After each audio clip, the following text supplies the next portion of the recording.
Hello? Can you hear me decently? Okay, great. So, hi everyone. Today, we're going to discuss about how latent disentanglement can actually help the generation of digital humans.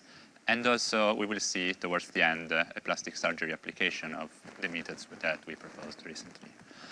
And so I would like to start with explaining you what a digital human actually is.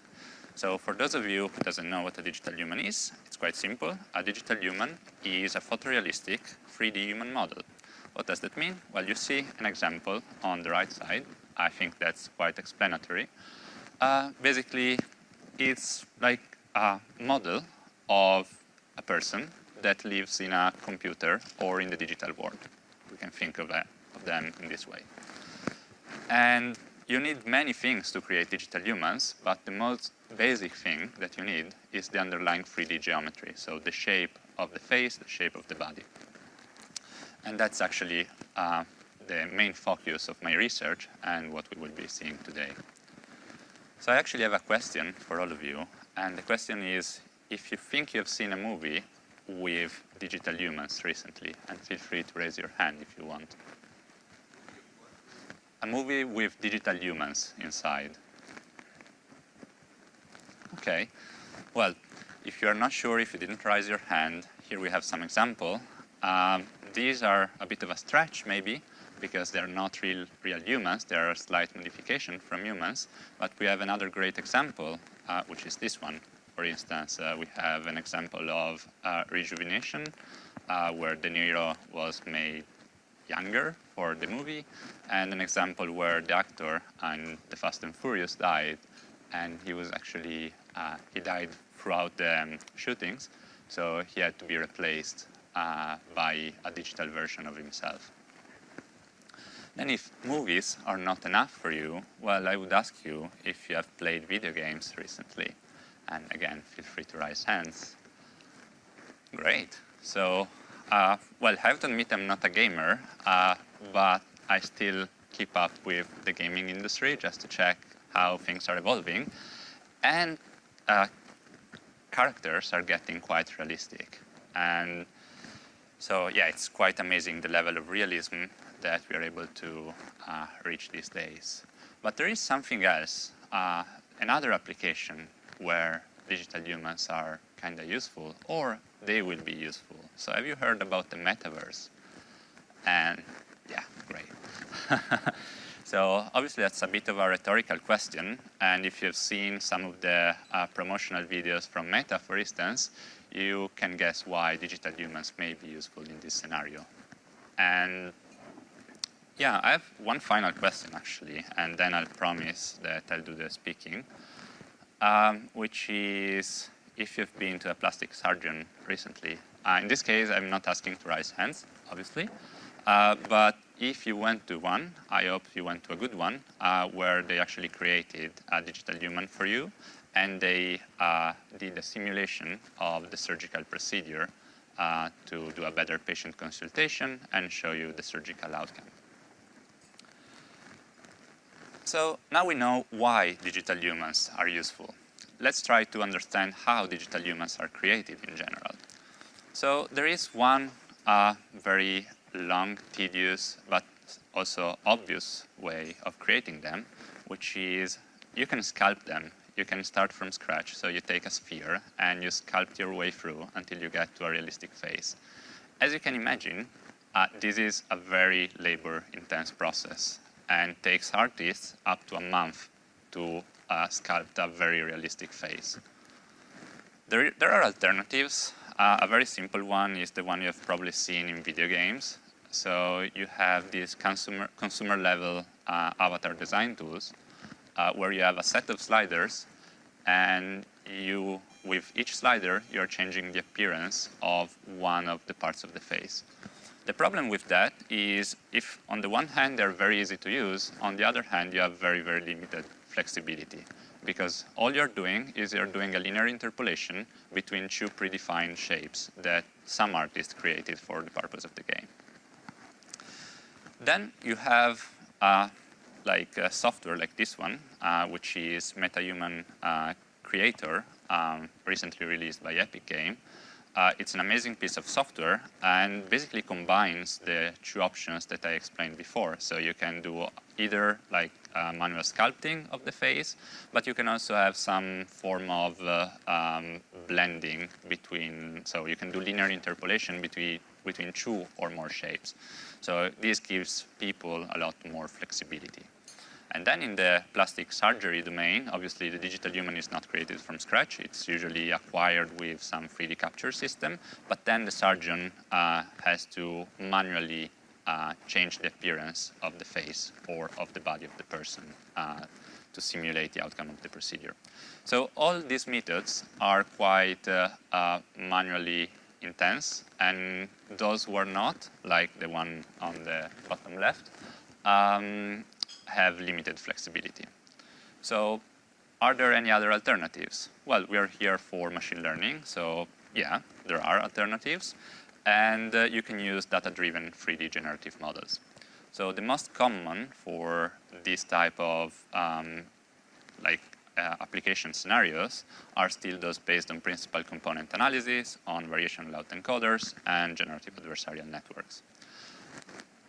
What do they have in common? So assume you train your model. Once you have your model, you have something like this. So you have a black box, which is like this generator called G. And then you have a latent vector. And by randomly changing the values of your latent vector, you can generate new shapes.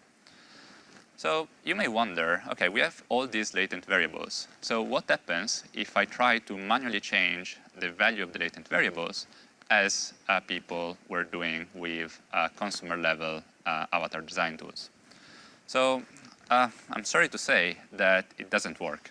So if you try to traverse latent variables from their minimum to their maximum, you will see that there are many drawbacks. First of all, the creation of local shape features is impossible. Basically, you see that the whole shape is changing every time, and that like the different generative coefficient do not have a semantic meaning. So it's very difficult to know what each variable is influencing.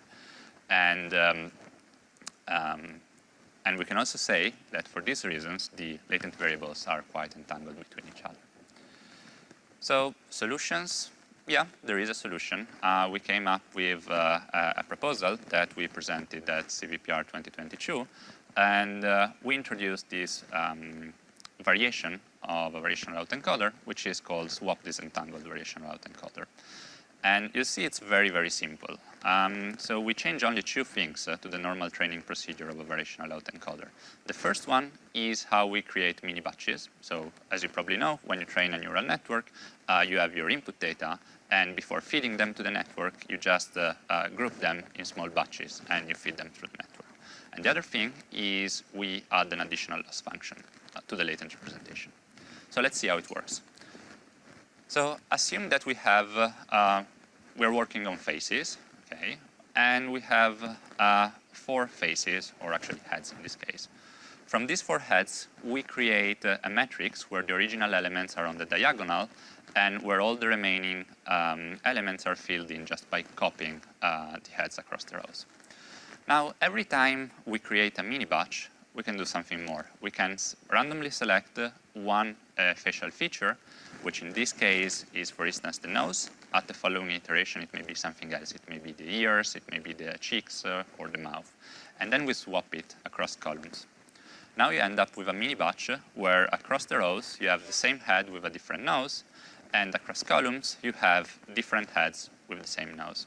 So we have a very well-defined input mini batch, and we can leverage the known shape informations that we enforced while creating the mini batch, also to create a loss function and constrain the latent representation. So if we have our variational autoencoder and we subdivide the latent representation in as many subsets of latent variables as the facial features that we want to disentangle, we can then say, let's create a loss that makes sure that the subsets, in this case representing the nose, will be similar across columns and different across rows. And vice versa, at the same time, for this mini batch, we can also say all the other subsets, which are controlling, obviously, the rest of the shape of the face, will be similar across rows and different across columns. And that's all we do. Does it work? Well, yeah. I can show you some results. So we will repeat again the latent traversal experiments and see how things improved. So you will see in these orange box the results of our method compared with other state-of-the-art methods for latent disentanglement. And now you see that as you traverse latent variables, only one attribute is changing. And this is quite evident in particular if you observe the displacement maps, because you see that only one region is turning yellow. While with all the other methods, we still have the same problem that as we perturb and we traverse one latent variable, everything is changing. So if you're not convinced by these images, because you may say, okay, well, all the latent variables are here in the middle except the one you're traversing, so does it work if the others are in another position? And the answer is yes. We can do another experiment. In this case, we do a latent interpolation. So we take two different head shapes, we encode them, we obtain the latent representation, and then we do linear interpolations between the two latent vectors. We use the resulting vector to generate new shapes. And as you can see in the bottom right, our method once again is able to change the shape of one attribute at a time. Since our method is also structures in an appropriate manner the latent representation, we also know the different subsets corresponding to the different facial attributes. So we can also do another interpolation, and we can interpolate the entire subset of latent variables, and we can change the entire feature with the interpolation. So now we have seen basically that we have a method that could be used similarly to the consumer level avatar design tools, but it gives you much more flexibility because you can generate more variety of shapes that would not be possible if you're just linearly interpolating between two predefined shapes. But I also promised you like a plastic surgery application. So let's see how this can improve plastic surgery. So we recently finished this paper, which will be available quite soon as a preprint, at least. And we decided to focus on craniofacial syndromes. And craniofacial syndromes are basically, as you will see in this image, genetic modifications that basically cause the shape of the head to be not normal, let's say. And this has causes problems, not only aesthetic problems, but also like medically related problems. So the idea is that the surgeons are actually trying to improve the appearance and the functionality, let's say, of the head. And they do it with very invasive surgeries. But sometimes it's also difficult to diagnose these syndromes, and it's still quite difficult to achieve a good result. So to help them diagnose the syndromes, we can try to use like also a normal variational autoencoder or an autoencoder. We just encode shapes, and then we embed the either we classify the latent representation, or we embed it into a lower dimensional space, and we can also visualize it. So you see here the distributions of the latent embeddings, and you obviously see that they are linearly separable. And this obviously also means that if they're linearly separable when you reduce the dimensionality, they're also quite easy to classify. But you wouldn't need like a disentangled latent representation to do this, right? You could use like a normal autoencoder. So why are we using our like disentangled version of the variational autoencoder?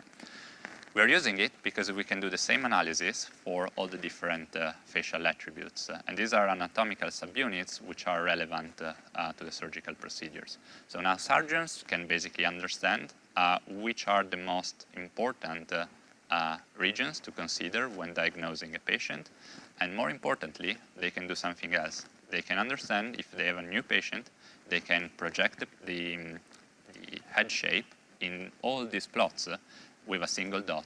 and they will see for the specific baby which are the areas which are most syndromic and that needs to be addressed.